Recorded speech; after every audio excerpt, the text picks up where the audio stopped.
இன்னைக்கு நம்ம time travel பண்ண போறோம். கால பயணம். இப்போ நம்ம இருக்கிறது இந்த ஏஐ ஏரா, 5G 6G என்னெல்லாமோ பேசிட்டு இருக்கோம். பட் இன்னையில இருந்து 2000 இயர்ஸ்க்கு முன்னாடி நீங்க இப்போ உட்கார்ந்துட்டு இருக்கிற இதே இடத்துல யாரோ ஒருத்தங்க இருந்திருப்பாங்க. கரெக்டா? அது வந்து ஒரு காடா இருந்திருக்கலாம், ஒரு வீடா இருந்திருக்கலாம். பட் 2000 இயர்ஸ்க்கு முன்னாடி இதே தமிழ்நாடு எப்படி இருந்துச்சு? 2000 வருஷத்துக்கு முன்னாடி வாழ்ந்த தமிழர்கள் எப்படி ஒரு வாழ்க்கையை வாழ்ந்தாங்க? ஒரு இன்ட்ரெஸ்டிங்கான விஷயம் சொல்லட்டுமா? நம்ம இன்னைக்கு சாப்பிடுற சாப்பாடுல இருந்து, நம்ம போடுற ட்ரெஸ்ல இருந்து, நம்ம வாழ்ற வாழ்க்கை எல்லாமே வந்து கம்ப்ளீட்லி வெரி டிஃபரெண்ட். இன்னைக்கு நம்ம பார்க்குற துபாய்க்கும் இன்னைக்கு நம்ம பார்க்குற அமெரிக்காவுக்கும் நம்மளுக்கும் இருக்கிற வித்தியாசத்தை விட, நம்ம ஊர்ல இருந்த 2000 வருஷத்துக்கு முன்னாடி வாழ்ந்த நம்மளோட மூதாதையர்களுக்கும் நம்மளுக்கும் நடுவில் அவ்வளோ வித்தியாசம் இருக்குது. மிளகா கிடையாது நம்ம ஊர்ல. யோசிச்சு பாருங்க, நம்ம அம்மா கிட்ட போய் மிளகா கிடையாது, மிளகா இல்லாம சமைக்க சொன்னா எப்படி இருக்கும்? மிளகா கிடையாது, உருளைக்கிழங்கு கிடையாது, பொட்டேட்டோஸ் கிடையாது, டொமேட்டோஸ் கிடையாது. இந்த மாதிரி சாப்பிடுற சாப்பாட்டுல அவ்வளோ விஷயம் கிடையாது. இன்னும் நான் உங்ககிட்ட சொல்றேனே, நம்ம அம்மா கிட்ட போய் சில்லிஸ் இல்லாம, மிளகா இல்லாம, டொமேட்டோஸ் இல்லாம, தக்காளி, பொட்டேட்டோஸ், உருளைக்கிழங்குலாம் இல்லாம சமைக்க சொன்னா எப்படி இருக்கும்? கடுப்பாயிடுவாங்க. கரெக்டா? பட் 2000 இயர்ஸ்க்கு முன்னாடி இது எதுவுமே நம்ம ஊர் சாப்பாட்டுல கிடையாது.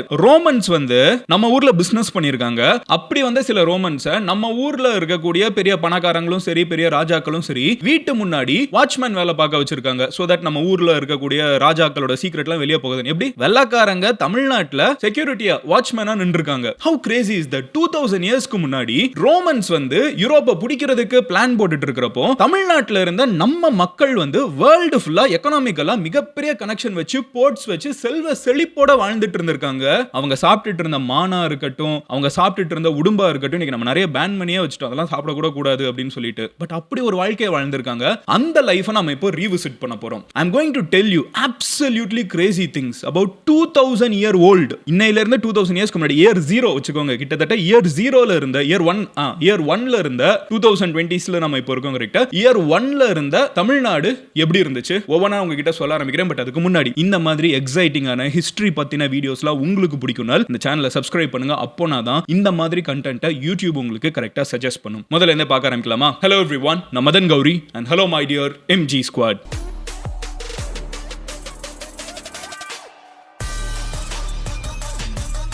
ஃபர்ஸ்ட் விஷயம், நம்ம சாப்பாட்டுல இருந்து ஆரம்பிச்சிடுவோம். ஸோ இந்த வீடியோ வந்து 4 சாப்டர்ஸா இருக்க போகுது. ஃபர்ஸ்ட் சாப்டர் என்ன அப்படின்னு பார்த்தீங்கன்னா, தி சில்லி ட்விஸ்ட். நம்ம ரொம்ப ஈஸியா நினைச்சுக்கிறது என்னன்னு பார்த்தீங்கன்னா, நம்ம வீட்டில் மிளகா வளர வைக்கிறது வந்து நம்ம அம்மா நிறைய பேர் பண்ற ஒரு விஷயம். மிளகா வந்து நம்ம ஊர் சாப்பாடுனே நினைச்சிட்டு இருக்கோம். But twist in the Dale is that மிளகா வந்து நம்ம ஊருக்கு மச் லேட்டர் போர்ச்சுகீஸ் தான் கொண்டு வராங்க. ஓகேவா? 16th செஞ்சுரியில கிட்டத்தட்ட ஒரு 400-500 இயர்ஸ்க்கு முன்னாடி தான். அதுக்கு முன்னாடி நம்ம ஊர்ல மிளகாங்கிற ஒரு கிராப்பே கிடையாது. அப்ப நம்ம ஊர்ல எது காரத்துக்கு வச்சிருக்காங்க பாத்தீங்கன்னா, நல்ல காரசாரமா சாப்பிட்டு இருக்காங்க. முழுக்க பெப்பர்.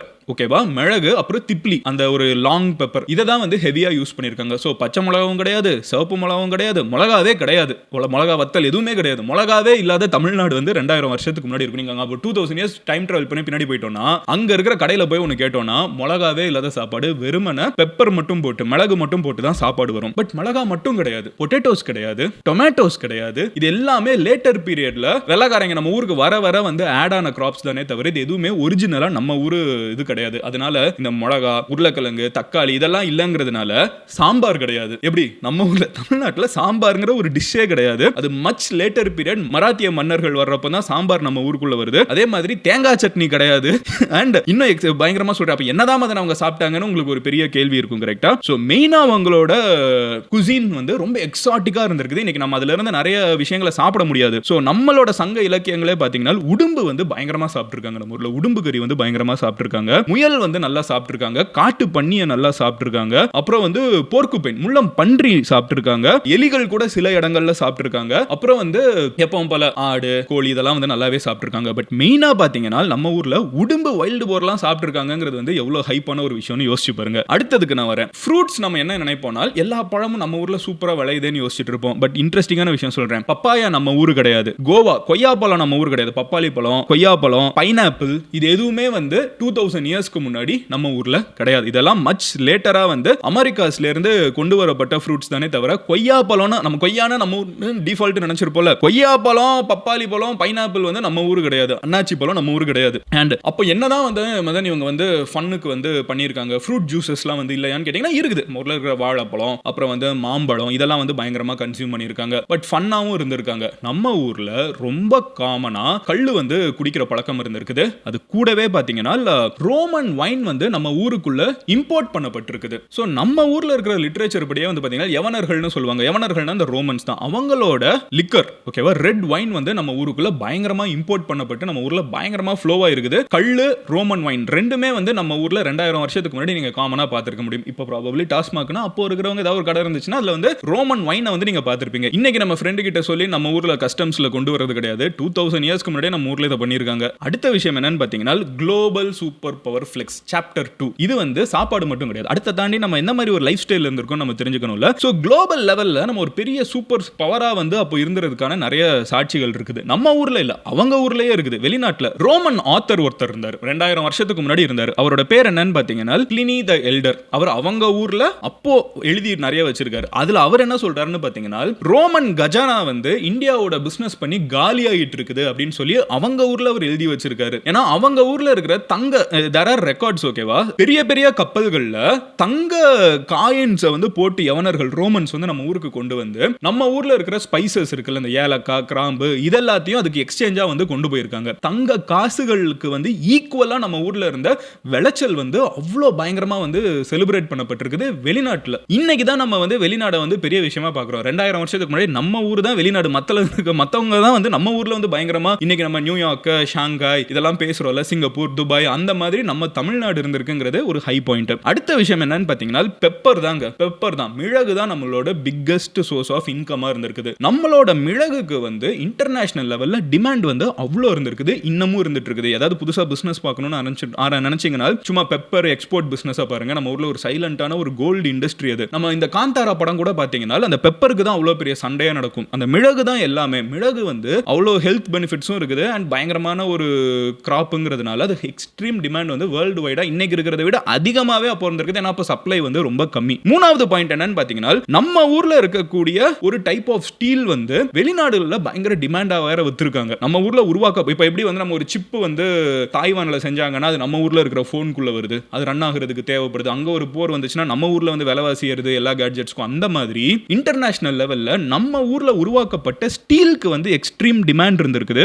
நம்ம ஊர் ஸ்டீல் வச்சு டமாஸ்கஸ் ஸ்வார்ட்ஸ் வந்து உருவாக்கி இருக்காங்க. டமாஸ்கஸ்ல யூரோப்ல வந்து உருவாக்கப்பட்ட ஸ்வார்ட்ஸ்க்கு வந்து நம்ம ஊர் ஸ்டீல் வந்து யூஸ் பண்ணிருக்காங்க. அடுத்தது என்னன்னு பாத்தீங்கன்னா யவனர்கள் வந்து நம்ம ஊர்ல செக்யூரிட்டி கார்ட்ஸா சில பேர் அலோகேட் பண்ணிருக்காங்கன்னு சொல்லி நம்மளால தெரிஞ்சுக்க முடியுது. செக்யூரிட்டி கார்ட்ஸ்னா எப்படின்னா ராஜாக்கள் இருப்பாங்க, மிகப்பெரிய செல்வந்தர்கள் இருப்பாங்க. அவங்க வந்து நிறைய சீக்ரெட்ஸ் எல்லாம் வச்சிருப்பாங்க. கரெக்டா ஊருக்குள்ள வந்து இன்னைக்கு தான் நம்ம எதா இருந்தாலும் போட்டோ வீடியோ எல்லாம் எடுத்துட முடியும். பட் அன்னைக்கு வந்து ஒருத்தங்க இன்னொருத்தங்க கிட்ட சொல்றது இந்த மாதிரி ரூமர்ஸை கிளப்பி விடுறது, இவங்க இப்படி பேசியிருக்காங்கன்னு தெரிஞ்சுக்கிறது. நம்மளா இருந்தா கேட்டு போய் சொல்லிடுவாங்க. சோ நம்ம லாங்குவேஜே தெரியாத ஒரு ஆளு செக்யூரிட்டி கார்டா வேணும் அப்படின்னு சொல்லிட்டு நம்ம ஊர்ல 2000 வருஷத்துக்கு முன்னாடி வெள்ளக்காரங்களை இந்த மாதிரி ட்ரேட் பண்ண வந்தவங்க கூடவே வந்து இன்னும் 4 பேரை கூப்பிட்டுவான்னு சொல்லிட்டு அவங்கள நம்ம ஊர்ல வந்து செக்யூரிட்டி கார்ட்ஸா வாட்ச்மேனா வந்து யூஸ் பண்ணிருக்காங்க. யாரு? நம்ம ஊர்ல இருந்த மிகப்பெரிய மன்னர்களும் செல்வந்தர்களும் வந்து வெள்ளக்காரங்களை. யோசிச்சு பாருங்களேன் இந்த ஒரு விஷுவல. ஆனா அது நடந்திருக்குது. அடுத்தது world's one of the best pearl hunters யாருன்னு பாத்தீங்கன்னா நம்ம பாண்டிய நாடு தான். அதாவது மதுரையோட கண்ட்ரோல்ல இருந்த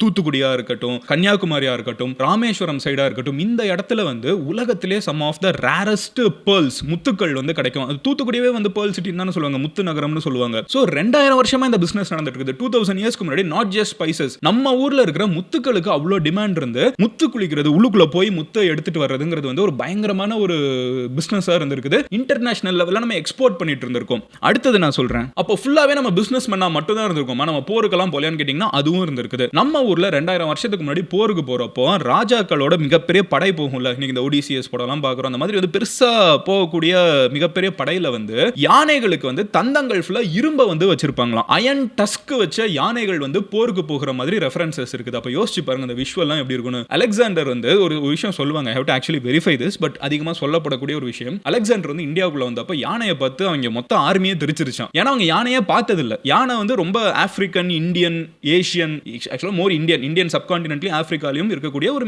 பெரிய அனிமல். அவங்க பார்த்ததே கிடையாது. அவங்க பார்த்துட்டு தெரிச்சிட்டு ஓடி இருக்காங்க. அந்த போர்ல வந்து பயங்கரமா இந்தியா வந்து டாமினேட் பண்ணிருக்கு. இந்த போரஸ், கிங் போரஸ், புருஷோத்தமன் நினைக்கிறேன், அவர் வந்து பயங்கரமா டாமினேட் பண்ணியிருந்திருக்காரு அலெக்சாண்டருக்கு. ஓகேவா? அப்ப யோசிச்சு பாருங்க யானைகள் வந்து எவ்வளவு முக்கியமான ஒரு விஷயம் போர்லங்கிறத. நம்ம ஊர்ல இருக்கிற மன்னர்கள் வந்து இரும்பு தந்தங்கள் கொண்ட யானைகளை வந்து இவங்க வச்சிருக்காங்கன்னு சொல்லி சொல்லப்படுது. அண்ட் இதெல்லாம் ஓகே மதன், இங்க இருக்கிற மக்களோட வாழ்க்கையை பத்தி நீ சொல்ல மாட்டேங்கிறீ. இவங்க பயங்கரமா எக்ஸ்போர்ட் பண்ணாங்க, சாப்பாடுலாம் வித்தியாசமா இருந்துச்சு. பட் இங்க இருக்கிற மக்களோட வாழ்க்கை எப்படி இருந்துச்சு? 2000 இயர்ஸ்க்கு முன்னாடி தமிழ்நாட்டில் இருந்த லேண்ட் லேண்டை வந்து நம்ம 5 டிவைட் பண்ணி வச்சிடுறோம். ஃபர்ஸ்ட் வந்து குறிஞ்சி, முருகன் அப்படின்னு சொன்னாலே குறிஞ்சின்னு நம்ம சொல்லிடுவோம். மலையில இருக்கக்கூடிய மக்கள், ஸோ மலையில இருக்கிற மக்கள் வந்து இந்த காட்டு தேனை கலெக்ட் பண்றதுல இருந்து அவங்க வந்து வைல்டு எலிஃபென்ட்ஸை வந்து கண்ட்ரோல் பண்ற வரைக்கும் மலையில வாழக்கூடிய மக்களோட ஸ்டைல் ஒன்று இருந்திருக்குது. அதே மாதிரி பாத்தீங்கன்னா முல்லை காட்டுக்குள்ள இருக்கக்கூடியவங்களோட ஒரு லைஃப் ஸ்டைல் இருந்திருக்குது. இன்னைக்கு நம்ம மாயோன், நம்ம கண்ணன் மாயோன்லாம் சொல்றோம்ல, ஸோ அவங்கள வந்து கும்பிட்டுருக்காங்க. அடுத்து பாத்தீங்கன்னா மருதம், ஓகேவா, ஃபார்மிங், விவசாயம் பண்றவங்க வந்து பயங்கரமா வேந்தனை கும்பிட்டுருக்காங்க, இந்திரனை கும்பிட்டுருக்காங்க.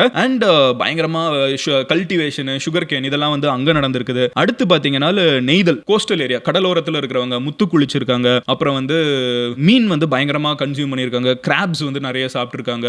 உப்பு வச்சு நம்ம வந்து காய வைக்கக்கூடிய உணவு முறை, அதாவது கருவாடு, அந்த மாதிரி நிறைய சாப்பிட்டுருக்காங்க. அண்ட் அவங்க வந்து வருணனை, ஓகேவா, காட் ஆஃப் சி, வருணன், வருண பகவான் அப்படின்னு கும்பிட்டுருக்காங்க. பாலை மக்கள் இருந்திருக்காங்க. டெசர்ட், நீங்க திருச்செந்தூர் சைடு போய் பாத்தீங்கன்னா இன்னமும் ஒரு டெசர்ட் இருக்குன்னு சொல்லுவாங்க. ஸோ ட்ரை ஏரியாஸ், அங்க வந்து ஒரு லைஃப் ஸ்டைல் இருந்திருக்குது. ஸோ இப்படி தமிழ்நாட்டில் எந்த இடத்துல இருக்கோங்கிறதுக்கு ஏற்ற மாதிரி ஒரு லைஃப் ஸ்டைல், அதுக்கு ஏற்ற மாதிரி பாடல்கள், அதுக்கேற்ற மாதிரி உணவு முறை, அதுக்கேற்ற மாதிரி ஒரு லைஃப் ஸ்டைல வந்து ஒவ்வொருத்தங்க ஒரு இடத்துல வாழ்ந்திருக்காங்க. ட்ரெஸ்ஸிங் எல்லாமே வந்து அந்த ஏரியாக்கு ஏற்ற மாதிரி, மலையில இருக்கிறவங்க குளிரும், கடலோரத்தில் இருக்கிறவங்க பயங்கரமா வெயில் அடிக்கும். ஸோ இந்த மாதிரி ஒரு லைஃப் ஸ்டைல இருந்திருக்காங்க. ஓகே மதன், லைஃப் ஸ்டைல்லாம் சரி, சொசைட்டியா எப்படி இருந்தாங்க? How was the society? எப்படி மக்களுக்குள்ள மக்கள் இன்டராக்ஷன், எப்படி படிச்சாங்க, ஸ்கூலுக்குலாம் போனாங்களா, சொசைட்டி எப்படி நீட்டா பில்டிங்ஸ்லாம் இருந்துச்சான்னு கேட்டிங்கன்னா, this is the most exciting part. Chapter 4ல literary rate was extremely high. Literacy வந்து ஹையா இருந்துச்சு நம்ம சொல்றதுக்கு காரணம் என்னன்னு பார்த்தீங்கன்னா, நீங்க இப்பவும் கீழடியை தோண்டி எடுத்து பார்க்குறப்போ ஆயிரக்கணக்கான வருஷத்துக்கு முன்னாடி இருந்த சாதாரண பானை ஓடுகள் நம்மளுக்கு என்ன கிடைக்குது, வீட்டில் யூஸ் பண்ண சாதாரண பானைகள். அந்த பானையில பார்த்தீங்கன்னா பேர்கள் வந்து எழுதப்பட்டிருக்குது. இப்போ பேரை வந்து 2000 வருஷத்துக்கு முன்னாடி எப்போ ஒரு இடத்துல பேர் எழுதுவோம், நம்மளுக்கு எழுத தெரியணும், ரெண்டாவது அதை பார்த்து மற்றவங்க வாசிக்க தெரியணும். இப்போ எழுத படிக்க தெரியாத ஒரு இடத்துல பேருக்கு பிரயோஜனமே கிடையாது. வெறுமனே சிம்பிள்ஸ் ஏதாவது போட்டு வச்சிருப்பாங்க. வட்டம் போட்டா இது என்னோடது, வி போட்டா உன்னோடது, எக்ஸ் போட்டா என்னோடதுன்னு. பட் இங்க பேர்கள் வந்து லாங்குவேஜ் தமிழ்ல வந்து எழுதப்பட்டிருக்குது. ஆயிரக்கணக்கான வருஷத்துக்கு முன்னாடி மற்றவங்க எல்லாம் வந்து என்னடா வாழ்க்கை இதுன்னு யோசிச்சுட்டு இருந்த ஒரு காலகட்டத்தில் மற்ற இடங்கள்ல நிறைய சொசைட்டிஸ்ல வந்து இவ்வளோ டெவலப்டா கிடையாது. பட் நம்ம ஊர்ல கல்விக்கு வந்து அவ்வளோ இம்பார்ட்டன்ஸ் வந்து லிட்ரசி ரேட் ஹையா இருந்திருக்கும் நம்புறோம். ஏன்னா இதெல்லாம் வந்து பெரிய ராஜாக்களோட உட்டென்சில்ஸ் கிடையாது. சாதாரண பானைகளில் கூட எழுத படிக்கிற அளவுக்கு வந்து பேர்களை குறிச்சு வச்சுக்கிற அளவுக்கு வந்து படிப்பு வந்து இருந்திருக்குது அப்படின்னு நம்மளுக்கு தெரிஞ்சுக்க முடியுது. ரெண்டாவது என்னன்னு பார்த்தீங்கன்னா ஹீரோ ஸ்டோன்ஸ், நடுக்கல், ஓகேவா, ஒரு மிகப்பெரிய வீரன் வந்து மக்களுக்காக போராடி இறந்து போயிட்டாங்கன்னா அவங்களுக்கு ஊருக்குள்ள ஒரு கல் வச்சு அவங்களோட ஞாபகார்த்தமா அந்த கல்லை கும்பிடக்கூடிய ஒரு பழக்கம், அவங்கள வந்து கடவுளாவே மாத்தக்கூடிய ஒரு பழக்கம் நம்ம ஊர்ல இருந்திருக்கு அப்படிங்கிறதுக்கான சாட்சிகள் இருக்குது. மூணாவது என்ன அப்படின்னு பாத்தீங்கன்னா கேம்ஸ்ல சொத்துக்களை இழக்கிறது. இது ரொம்ப காமனாவே இருந்திருக்குது. இதை பெட் பண்ணி விளையாடுறேன், அதை பெட் பண்ணி விளையாடுறேன்னு சொல்லிட்டு பெட்டிங் வச்சு பல இழந்த கதைகளும் நம்ம ஊர்லயே 2000 வருஷத்துக்கு முன்னாடியே இருந்திருக்குது. இப்போ இது புதுசு இல்ல. அடுத்தது என்னன்னு பாத்தீங்கன்னா இன்ட்ரெஸ்டிங்கான விஷயம், இவ்வளவு வருஷத்துக்கு முன்னாடி இருக்கக்கூடிய கவிதைகள், அங்க இருக்கக்கூடிய லிட்ரேச்சர்லாம் வாசிக்கிறப்போ மதத்துக்காக இப்படி பெருசா சண்டை போட்டுக்கிட்டாங்கன்னு ஏதாவது கதை இருக்கணும்ல. ஏன்னா இன்னைக்கே இருக்குது, 2000 வருஷத்துக்கு முன்னாடி இருக்கணும்னு யோசிச்சீங்கன்னா இன்ட்ரெஸ்டிங்கான விஷயம், there is nothing like that. 2000 வருஷத்துக்கு முன்னாடி இருந்த தமிழகத்துல ஃபார் இட்ஸ் டைம் கம்பேரிட்டிவ்லி இப்போ இருக்கிறத விட அப்போ கம்மியா தான் இந்த மத சண்டைகள், மதத்தினால சண்டை போட்டுக்கிறது, நான் தான் பெருசு நீ தான் பெருசுன்னு பேசிக்கிட்டது 2000 வருஷத்துக்கு முன்னாடி. அதுக்கப்புறம் நடந்திருக்கலாம். பட் 2000 இயர்ஸ்க்கு முன்னாடி இந்த மாதிரி ரிலீஜியஸ் ஃபைட்ஸ்ங்கிறது தமிழ்நாட்டில் பெருசா கிடையாதுங்கிறது நம்மளால போய் விசிட் பண்றப்ப தெரிஞ்சுக்க முடியுது. அண்ட் அவங்களோட ஸ்போர்ட்டிங் அப்போ எப்படியா இருந்துச்சு, அவங்களோட ரெக்ரியேஷன் என்னன்னு பார்த்தீங்கன்னா there are people ஒரு கண்ட்ரியா டிராவல் பண்ணி ஒரு ரீஜன்ஸா டிராவல் பண்ணி அவங்க வந்து தெருக்கூத்து பண்ணி அவங்க வந்து அங்க வந்து ஒரு டிஃப்ரெண்ட் ஃபார்ம்ஸ் ஆஃப் டான்ஸ் வச்சு அவங்க கதைகளை சொல்றது இருந்திருக்குது. அதே மாதிரி வந்து தன்னோட கதைகளை வந்து பாடல்களா பாடக்கூடிய பழக்கம் இருந்திருக்குது. எருதழுவுதல், ஜல்லிக்கட்டு வந்து பயங்கரமா வந்து யூஸ் பண்ணி 2000 வருஷத்துக்கு முன்னாடி ஜல்லிக்கட்டு இருந்திருக்குது. ஸோ அந்த ஒரு மேட்டர் இருந்திருக்குது. இந்த மாதிரி பல விஷயங்கள் நடந்துட்டு இருந்தாலும் நம்மளோட பிக்கெஸ்ட் ஃபிளெக்ஸ் என்ன அப்படின்னு பார்த்தீங்கன்னா 2000 இயர்ஸ்க்கு முன்னாடி ஒரு சொசைட்டியும் எப்படியாவது சர்வைவலுக்காக போர் நடத்திட்டு இருந்தப்போ நம்ம போரை மட்டும் நம்பாம நம்மளோட growthக்காக பிசினஸை நம்பினது. 2026ல வளர்றதுக்கு ஈஸியஸ்ட் ஆப்ஷன் பிசினஸ்னு இன்னைக்கு எல்லாருக்குமே தெரியும். ஒருத்தனோட சண்டை போட்டிங்கன்னா உங்க நேரமும் வேஸ்ட், அவன் நேரமும் வேஸ்ட். கத்துறவன் கத்திட்டு போறான், நம்ம முன்னாடி போயிட்டு இருக்கலாங்கிறது தான் காமன் சென்ஸ். இது எல்லாருக்குமே தெரியும். சில பேர் கத்துறதே வேலையா வச்சிருந்தாலும் நம்மளோட வேலை முன்னாடி போய்கிட்டே இருக்கணும். அதுக்காக நம்ம திரும்பி பேசிட்டு இருந்தோம்னா நம்மளுக்கு வேற வேலை இருக்குது. அதை விட்டுட்டு இவங்களோட பஞ்சாயத்து பண்றது நம்மளோட வேலை. அது நம்ம இன்னைக்கு நம்ம யோசிக்கிறோம். கரெக்டா 2000 வருஷத்துக்கு முன்னாடி அப்படிதானப்பா யோசிப்பாங்க, நீங்க யோசிப்பீங்க. ஆனா அப்படிதான் கிடையாது. பட் 2000 இயர்ஸ்க்கு முன்னாடியே பிசினஸ்ல ஃபோக்கஸ் பண்ணிருக்காங்க, எக்ஸ்போர்ட் பண்ணிருக்காங்க, இம்போர்ட் பண்ணிருக்காங்க. வெளிநாட்டுல இருக்கிறவங்கள நம்ம ஊர்ல வேலை பார்க்க வச்சிருக்காங்க. நம்ம ஆட்கள் வெளியே போறது ஒண்ணு நம்மளுக்கு இன்னைக்கு சாட்சி. நம்மளுக்கு வேர்ல்டு ஃபுல்லா தமிழர்கள் இருக்கிறது அதுக்கு ஒரு பெரிய சாட்சி. அது மட்டும் இல்ல, அங்க இருந்து இங்க ஆட்களை வர வச்சு இங்க இருக்கிற வேலைகளை கொடுத்திருக்கோம். ஃபார் எக்ஸாம்பிள் இந்த யவனாஸ், இந்த ரோமன்ஸ் வந்து நம்ம ஊர்ல செக்யூரிட்டிஸா வேலை பார்த்திருக்காங்க. So how crazy is that? அன்னைக்கே வந்து இவ்வளோ பயங்கரமா வாழ்ந்த ஒரு மண்ணில் நம்ம இன்னைக்கு இருக்கிறப்போ there is so much we can do. கரெக்டா? இந்த மண்ணுக்குன்னு இந்த வேல்யூ வேல்யூ இருக்குது. இவ்வளோ அட்வான்ஸ்டா இந்த மத சண்டையெல்லாம் இல்லாமல் பயங்கர அட்வான்ஸ்டா, பயங்கர நாலெட்ஜபிளா, பிஸ்னஸ் ஓரியன்டா, க்ரோத்தா, இன்னைக்கு நான் சொல்கிற மாதிரி நம்ம துபாய், இன்னைக்கு நம்ம வந்து நியூயார்க்கு, இன்னைக்கு வந்து நம்ம இதெல்லாம் பேசுகிறோம்ல, சிங்கப்பூர், பீஜிங், அந்த மாதிரி தானே இதுவும் இருந்திருக்கணும். 2000 இயர்ஸ்க்கு முன்னாடி this was a cool place. அதனால தானே ரோமன் ஹிஸ்டாரியன் உட்காந்து என்ன எழுதுறாரு, இந்தியாவுக்கு போய் இந்தியாக்கே நம்மளோட எல்லா காசையும் கொடுத்துட்டு இருக்கோம் நம்ம சொல்றோம். இன்னைக்கு நம்ம ஊர்ல சொல்றோம் அமெரிக்கா வந்து இவ்வளவு சம்பாதிக்கிறாங்க, அந்த மாதிரி இந்தியா இருந்திருக்குது, நம்ம ஊர் இருந்திருக்குங்கிறது அப்சல்யூட்லி கிரேசி. யோசிச்சு பாருங்க, இந்த டைம் டிராவல் முடிஞ்சு நம்ம ஊருக்கு திரும்பி வாங்கலாம். 2000 வருஷத்துக்கு முன்னாடி இவ்வளோ அட்வான்ஸ்டா, அல்ட்ரா மாடர்னா, பயங்கரமான செக்யூலர், ஒரு பயங்கரமான அட்வான்ஸ்டான ஒரு காஸ்மோபாலிட்டன் ஸ்டேட்டாவே தமிழ்நாடு இருந்திருக்கணும். கரெக்டா? அப்போ கண்ட்ரி அந்த மாதிரி ஒரு இருந்திருக்கணும். பல கண்ட்ரிஸ் இதுக்குள்ளே இருந்திருக்கும். பட் இந்த ரீஜனே அவ்வளோ அட்வான்ஸா காஸ்மோபாலிட்டனா இருந்திருக்கும். பல கண்ட்ரீஸ்ல இருக்கிற மக்கள், பல மொழிகள் பேசக்கூடிய மக்கள் எல்லாருமே இங்க வந்து செல்வ செழிப்போட பயங்கரமா வாழ்ந்திருக்காங்க. இன்னைக்கு நம்ம அதை பண்ண முடியாதா? எனக்கு அதுதான் இதுல இருந்து மிகப்பெரிய டேக்அவேவா இருக்குது. But all that being set, நீங்க வந்து இதுல உங்களுக்கு இருக்கிறதுலே ரொம்ப இன்ட்ரெஸ்டிங்கான பாயிண்ட் என்னங்கிறத கமெண்ட் செக்ஷன்ல சொல்லுங்க. எனக்கு வந்து மிளகா, தக்காளி, உருளைக்கிழங்கு இதெல்லாம் இல்லாத ஒரு சாப்பாடு என்னால நினைச்சு பார்க்க முடியல. But it will be interesting to try. But yeah, overall இதுதான் நான் உங்ககிட்ட சொல்ல நினைச்சேன். வேற ஏதாவது டாபிக் இந்த மாதிரி நான் பேசணும்னு நினைச்சீங்கன்னா அது என்னங்கிறத கமெண்ட் செக்ஷன்ல சொல்லுங்க. நீங்க இந்த மாதிரி எக்ஸைட்டிங்கான டாபிக்லாம் பேசணும் அப்படின்னு நினைச்சீங்கன்னா, ஹிஸ்ட்ரிலாம் தெரிஞ்சுக்கணும்னு நினைச்சீங்கன்னா மதன் கௌரி சேனலை சப்ஸ்கிரைப் பண்ணி MG ஸ்குவாட்ல சேருங்க. அப்போனா தான் நான் போஸ்ட் பண்ற இந்த கான்டென்ட்லாம் உங்களுக்கு கரெக்டாக வந்து சேரும். I'll see you tomorrow. Love you all. Take care. Bye. Cheers MGs.